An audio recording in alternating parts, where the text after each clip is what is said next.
Hello friends, I'm Sahil Roy and welcome back to my YouTube channel AU Commerce Scholar. This is Insurance Mock Test Part 19 and we are going to cover next 25 questions on insurance from question number 451 to question number 475. These questions are important for all those candidates who are going to appear for BCom entrance exam, MCom entrance exam, CRET, NET, JRF, state eligibility test as well as for CTET. अगर ये video beneficial लगे तो like और comment जरूर कीजिएगा. Let's begin with our first question. हमारा पहला question number 451 question है हमारा, which among the following is correct with respect to insurance. इनमें से कौन सा एकदम सही है इंश्योरेंस के लिहाजे से.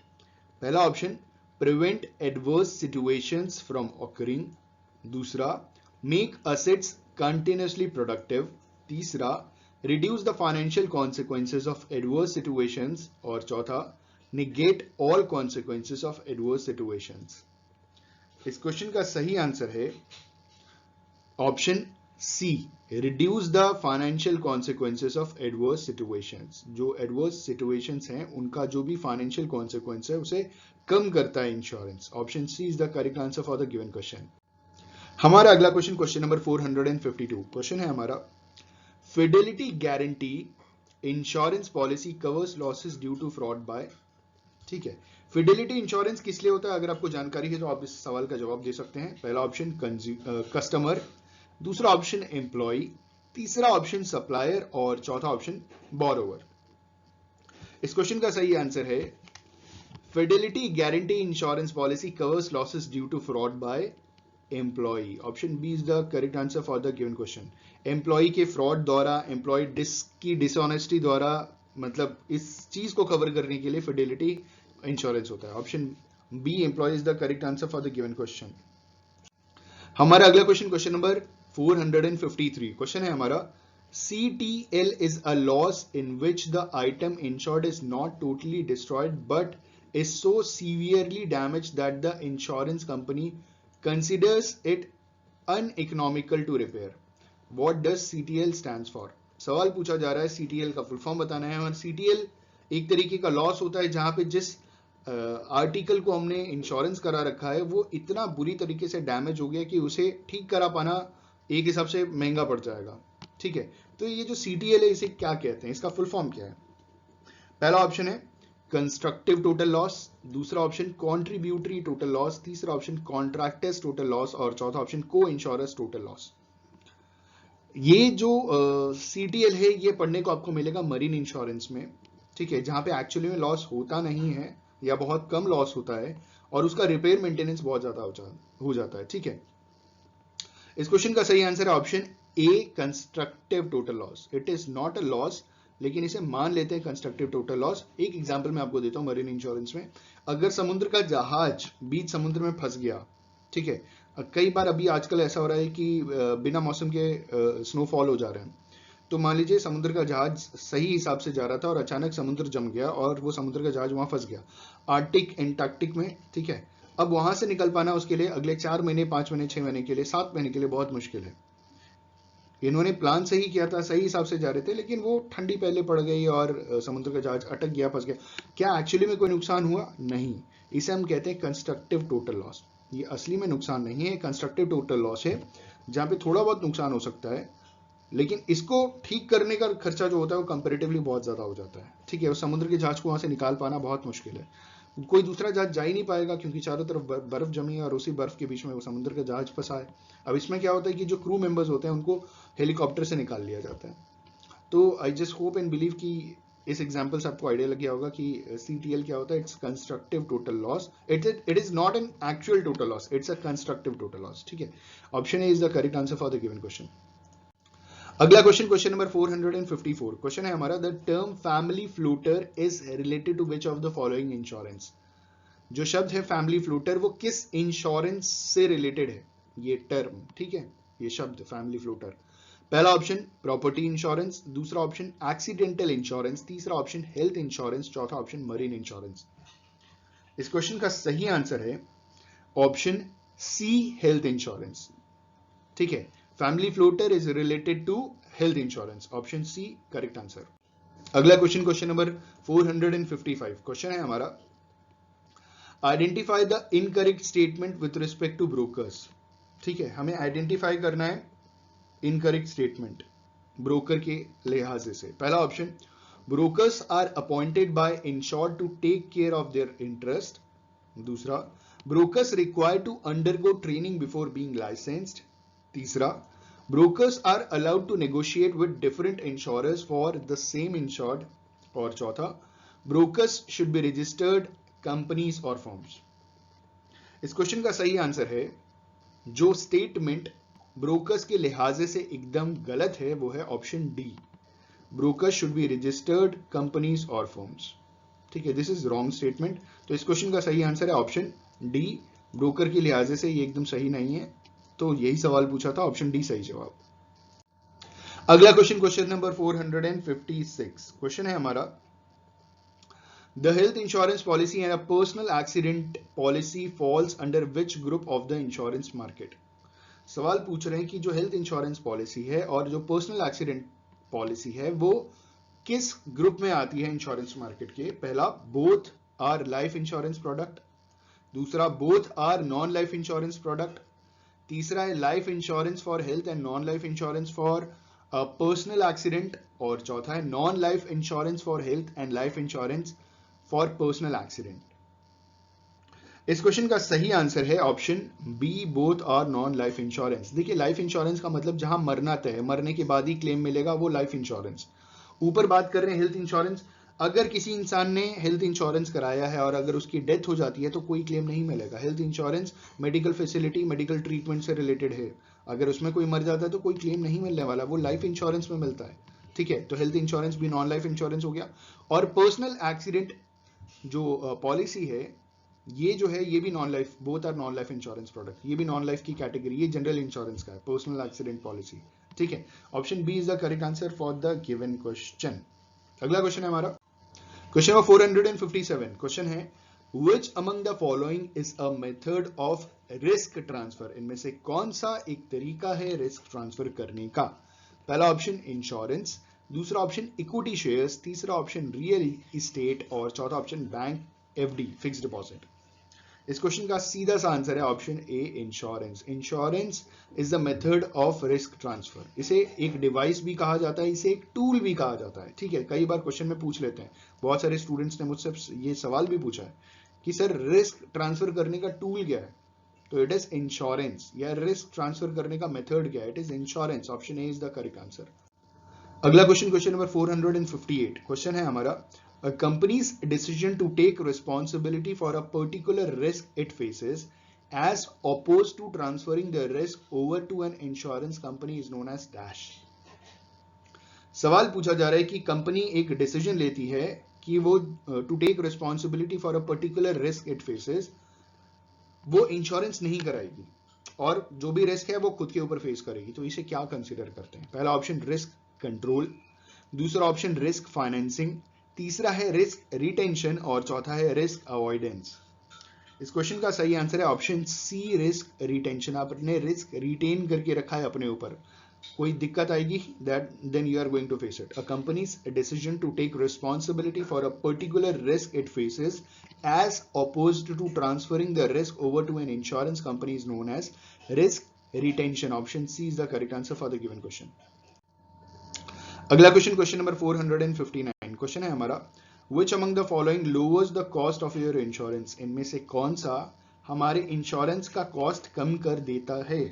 ठीक है, पहला ऑप्शन री इंश्योरेंस, दूसरा ऑप्शन को इंश्योरेंस, तीसरा ऑप्शन रीबेट और चौथा ऑप्शन डिडक्टिबल्स। इस क्वेश्चन का सही आंसर है option D, deductibles. Deductibles lowers the cost of insurance. ठीक है, deductibles, option D is the correct answer. अगला क्वेश्चन, क्वेश्चन नंबर 460, क्वेश्चन है हमारा the dash is the premium paid by policy holder for life insurance. The dash will be the compensation paid to the beneficiary in the event of death of insured. ठीक है, पहला option lower higher, दूसरा option higher higher, तीसरा option higher lower, चौथा option higher faster. इस question का मैं आपको आंसर बता देता हूं क्योंकि सारे ऑप्शन बार बार पुट करके रीड करने में वीडियो बहुत लंबा हो जाएगा, तो मैं आपको बता देता हूं। इस क्वेश्चन का सही आंसर है ऑप्शन बी। अब मैं इसे पुट करता हूं। Option B is the correct answer for the given question. The higher is the premium paid by policy holder for life insurance, the higher will be the compensation paid to the beneficiary in the event of death of insured. समझ रहे हैं आप? जितना ज्यादा premium भरेंगे उतना ज्यादा beneficiary को कॉम्पनसेशन मिलेगा. जैसे एक भाई साहब ने इंश्योरेंस कराया 10 लाख का, दूसरे ने कराया 10 करोड़ रुपए का, तो 10 करोड़ रुपए वाला ज्यादा प्रीमियम भरेगा तो कॉम्पनसेशन भी तो उसको ज्यादा ही मिलेगा ना. Option B is the correct answer. अगला क्वेश्चन नंबर 461. क्वेश्चन है हमारा, which among the following insurance policy will be used by the employer to insure himself from dishonest act of his employees. ठीक है, इनमें से कौन सा इंश्योरेंस पॉलिसी एक एम्प्लॉयर लेता है अपने एम्प्लॉय की डिसऑनेस्टी से खुद को बचाने के लिए? पहला ऑप्शन एम्प्लॉयज कॉम्पनसेशन पॉलिसी, दूसरा option fidelity guarantee insurance policy, तीसरा है पब्लिक लायबिलिटी इंश्योरेंस पॉलिसी और चौथा है declaration policy.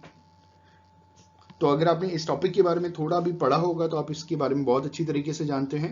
Option B fidelity guarantee insurance policy is the correct answer. ये एक तरीके की पॉलिसी है जिसे हम फिडिलिटी पॉलिसी पढ़ते हैं, फिडिलिटी इंश्योरेंस.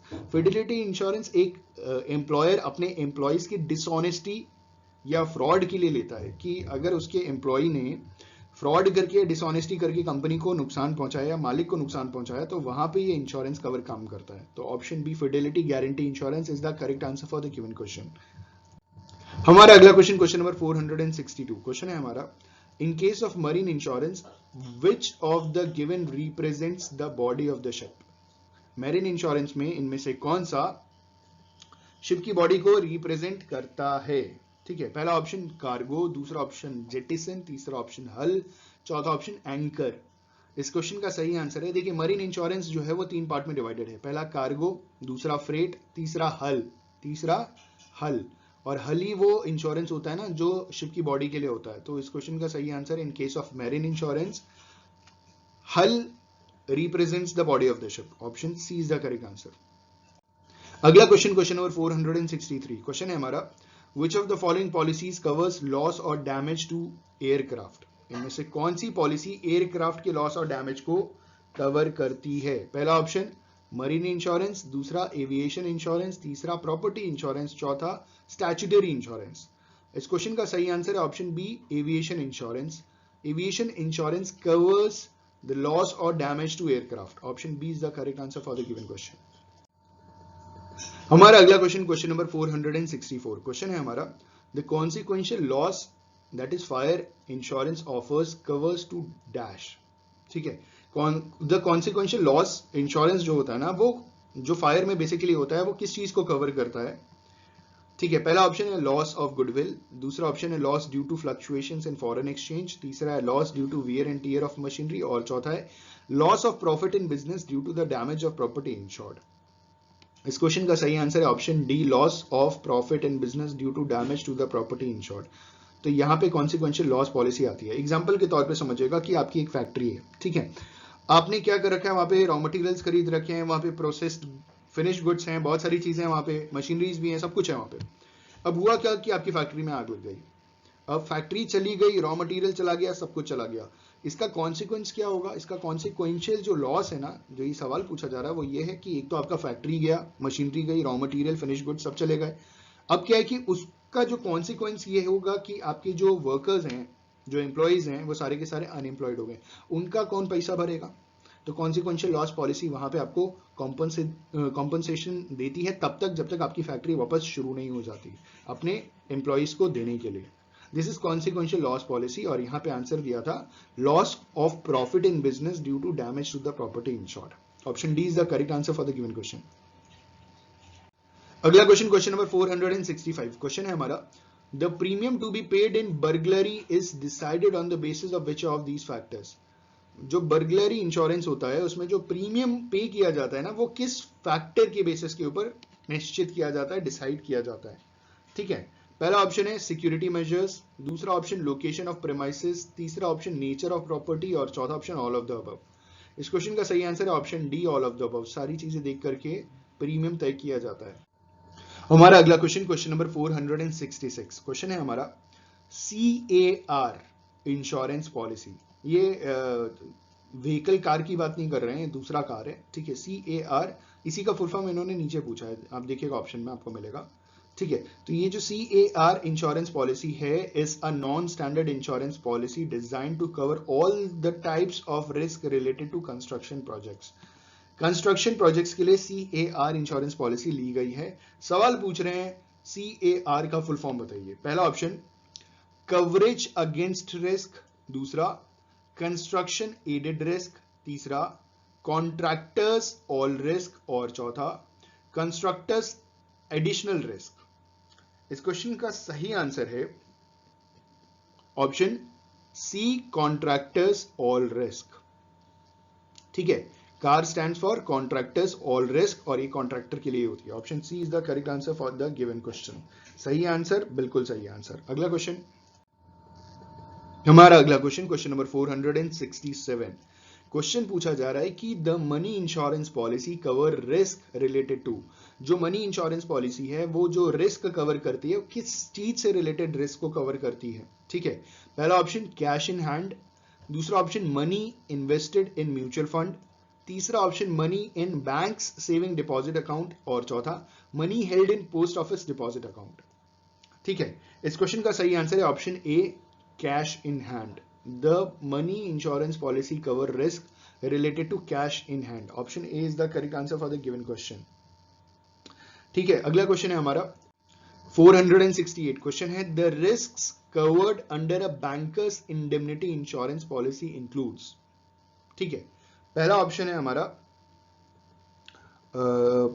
हमारा loss of money securities on premises and in transit due to various threats, दूसरा option loss arising from forgery और ऑल्टरेशन ऑफ चेक्स और ड्राफ्ट्स, तीसरा लॉस ड्यू टू डिसऑनेस्ट और criminal act of its employees, और चौथा all of the above.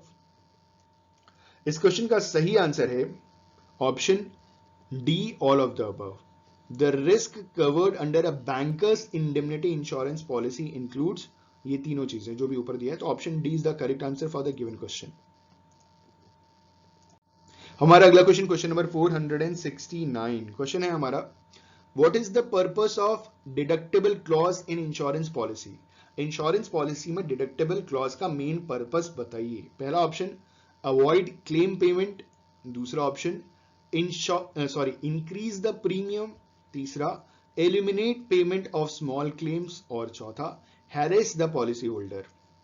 इस question का सही आंसर है the purpose of deductible clause in insurance policy is to eliminate payment of small claims. Option C is the correct answer for the given question. अगला question, question number 470। Question है हमारा who among the following decides whether to accept or not to accept the risk। इनमें से कौन decide करेगा कि risk accept करना है या नहीं करना। पहला ऑप्शन अंडरराइटर, दूसरा ऑप्शन सर्वेयर, तीसरा ऑप्शन एजेंट, और चौथा ऑप्शन इंश्योर्ड। इस क्वेश्चन का सही आंसर है ऑप्शन ए, अंडरराइटर। अंडरराइटर एक्सेप्ट करता है या रिजेक्ट करता है, वो ये डिसाइड करता है कि इस रिस्क का इंश्योरेंस करना है या नहीं करना है। हमारा अगला क्वेश्चन, क्वेश्चन नंबर 471। क्वेश्चन है हमारा there are two types of risk burdens, namely primary risk and secondary, which an individual entity suffers. Which among the following represents the secondary burden of risk, ठीक है। इनमें से कौन सा secondary burden of risk represent करता है। पहला option है हमारा maintaining reserves as a provision for meeting potential losses in the future, दूसरा है goods damage cost due to fire, तीसरा है लॉस इन बिजनेस कॉस्ट, और चौथा है medical cost due to heart attack. इस क्वेश्चन का सही आंसर है option A, maintaining reserves as a provision for meeting potential losses in future. Option A is the correct answer for the given question. अगला question, question number 472। Question है हमारा dash is the measure to reduce chances of occurrence of risk. इनमें से कौन सा एक major है ताकि जो रिस्क का ऑकरेंस है उसे कम किया जा सके, ठीक है। पहला ऑप्शन रिस्क रिटेंशन, दूसरा है रिस्क ट्रांसफर, तीसरा है रिस्क कंट्रोल, और चौथा है रिस्क अवॉइडेंस। तो इस क्वेश्चन का सही आंसर है option C, risk control. Risk control is the measure to reduce the chances of occurrence of risk, ठीक है। हमारा अगला क्वेश्चन, क्वेश्चन नंबर 473। क्वेश्चन है हमारा risk retention in insurance indicates a situation where dash. ठीक, risk retention एक insurance में क्या इंडिकेट करता है, कौन सी सिचुएशन इंडिकेट करता है? पहला option, insurance company takes the responsibility of risk associated with the property insured. दूसरा, an entity decides to take responsibility for a particular risk instead of transferring the risk to an insurance company. तीसरा, there is no there is no possibility of occurrence of loss और damage. और चौथा, multiple insurance companies come together to share the risk associated with property insured. इस question का सही answer है, risk retention in insurance indicates a situation where an entity decides to take the responsibility for a particular risk instead of transferring the risk off to an insurance company. Risk retention का मतलब जब कोई भी एक company ये decide कर लेती है कि भैया हम ये जिम्मेदारी लेते हैं कि इस रिस्क में अगर मतलब इस सिचुएशन में अगर कोई रिस्क है और उससे अगर कोई नुकसान होता है तो वो कंपनी खुद बेयर करेगी, इंश्योरेंस कंपनी के पास जाने की जरूरत ही नहीं। ठीक है, तो इसे कहते हैं रिस्क रिटेंशन। जैसे बहुत सारे लोग ना बिना हेलमेट के गाड़ी चलाते हैं, बाइक हो गया, स्कूटी हो गया, बिना हेलमेट के चलाते हैं, तो this is called risk retention. अगर गिरा और खोपड़ी टूटा तो उनकी जिम्मेदारी। ठीक है, अब वो समझें, इसमें और किसी की कोई जिम्मेदारी नहीं होगी। ठीक है, ये उन्होंने रिस्क रिटेन करके रखा है, लेकिन अगर हेलमेट पहन लिया होता तो वो हो जाता रिस्क अवॉइडेंस, रिस्क को अवॉइड करने की कोशिश की उन्होंने। आप समझ रहे होंगे, option B is the correct answer for the given question. अगला क्वेश्चन, क्वेश्चन नंबर 474। क्वेश्चन है हमारा, which among the following statements best defines an insurance. इनमें से कौन सा स्टेटमेंट इंश्योरेंस को पूरी तरीके से डिफाइन करता है? पहला option, insurance protects the asset insured. दूसरा है, insurance reduces possibility of loss. तीसरा, insurance pays for loss of asset. और चौथा, इंश्योरेंस एलिमिनेट्स लॉस ऑकरेंस। इस क्वेश्चन का सही आंसर है ऑप्शन क्या होना चाहिए बताइए? Option C, insurance pays for loss of asset. ठीक है, ये है best statement in the given four. ठीक है, option C is the correct answer for the given question. अगला क्वेश्चन, क्वेश्चन नंबर 475। क्वेश्चन है हमारा, which among the given insurance is compulsory in India। इनमें से कौन सा इंश्योरेंस भारत में बहुत ज्यादा कंपलसरी है? ठीक है, पहला ऑप्शन ट्रैवल इंश्योरेंस, दूसरा ऑप्शन फायर इंश्योरेंस, तीसरा ऑप्शन प्रॉपर्टी इंश्योरेंस, चौथा option motor third party insurance. तो आपको मालूम है ना कि जब भी आप गाड़ी खरीदो, कोई भी व्हीकल खरीदो, तो शोरूम से ही इंश्योरेंस होकर के मिलता है।